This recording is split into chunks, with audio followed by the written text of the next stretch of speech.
I think it was March 13th, we were in the green room in Minneapolis at the Fillmore, and our tour manager, Timmy, came in and said, "Get your stuff, guys, we're going home."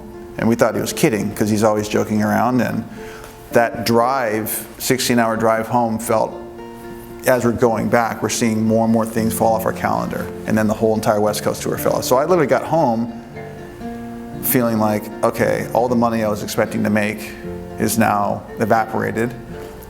I'm calling people in LA asking for studio work for the production team that I still am signed to out there, and they're like, yeah, our studio's closed. I had about $1,000 in my bank account, and our rent was coming up, and I went into survival mode. I was like, well, I'm just gonna save that for food, and I'm gonna tell my landlord that I'm not paying rent this month.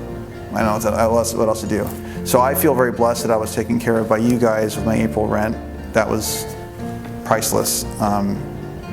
And then unemployment, kind of with the CARES Act, it really actually became more of a, okay, we're cool right now, let's take a breather, you know. But it's still, initially, that first week was terrifying.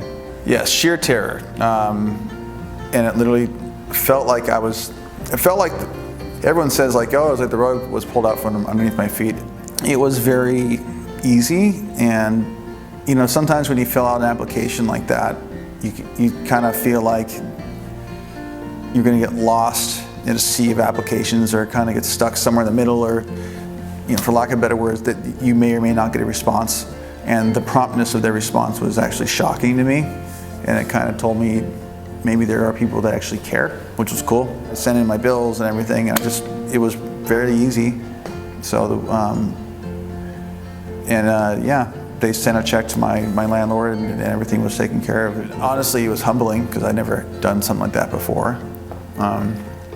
It definitely showed me that, you know, any prejudices I had towards people that did that kind of thing, I lost and got a big dose of humble pie, because, you know, it's a scary feeling, like I said, when you're completely out of resources. And life is good. It's moving at the speed of light. My fiance and I, going into the pandemic, were engaged to get married on May 24th in San Diego. And when we realized that just wasn't going to happen, we just decided to get married in Missouri. We have a child on the way that's due April 30th. I feel extremely blessed right now to be, you know, to have a roof over my head, to have a job, my wife to have a job, and it's actually been a blessing. So, silver linings.